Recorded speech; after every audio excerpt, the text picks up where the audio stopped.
ধন্য তুমি মানব জাতি, ধন্য তোমার জ্ঞান, মূল্য তুমি ততদিন পাবে যতদিন আছে তোমার প্রাণ। যতদিন তুমি বেঁচে আছো তুমি নিজেই রাজা। রাজ্য তোমার, রাজা তুমি, থাকে না শুধু প্রজা। তোমার রাজ্যের সিংহাসনটা যদি নিতে পারতো কেউ, চোখ খুললেই দেখতে হতো কত রক্তের ঢেউ। তবুও এখনও যুদ্ধ হচ্ছে, হচ্ছে অনেক লড়াই। ঐশ্বর্য আর সৌন্দর্য নিয়ে করছি সবাই বড়াই। কেনই বা করব না লড়াই? কেন কেন বা করব না লড়াই? সুখে থাকার তরে, সুখে থাকতে দেখলেই সবাই, সবাই বলবো না, সুখে থাকতে দেখলেই কেউ সুখ নিতে চায় কেড়ে। যা হোক সেটা না বলি আর, শোনার তো নাই কেউ। চাইলেই তুমি হতে পারবে না কারো মনের ঢেউ। তোমার রাজ্যের তুমি শাসক, তুমি শাসনকর্তা। শাসন করলেই শুনবে কি কেউ তোমার কথাবার্তা? তুমি কে হে, তোমার কথাবার্তা আমি শুনবো?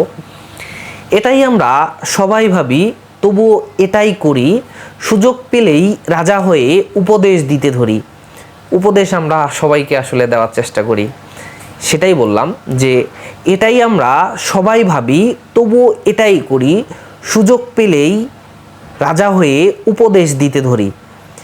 সে কারণটাও জানো তুমি, তুমি নিজেই বোঝো। তোমাকে কি খুঁজতে দিলে তুমি কিছু খোঁজো?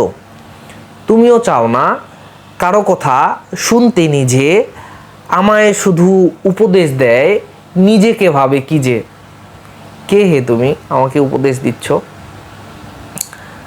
যাক থাক, আর সামনের দিকে না যাই। ভিডিওটা মানে কবিতাটা এখানেই শেষ করি। আমার লেখা এই প্রয়োজন কবিতাটা আসলে বাস্তবতার প্রেক্ষিতে আমি লিখেছিলাম। তো আজকে আংশিক কিছু অংশ তুলে ধরলাম। তো কবিতাটা ভালো লাগলে লাইক করে ভিডিওটাতে কমেন্ট করবেন এবং কি শেয়ার করতে ভুলবেন না।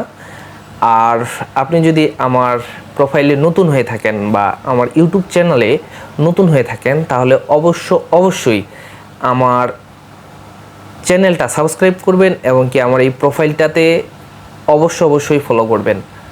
সবাইকে ধন্যবাদ জানিয়ে শেষ করলাম। নমস্কার।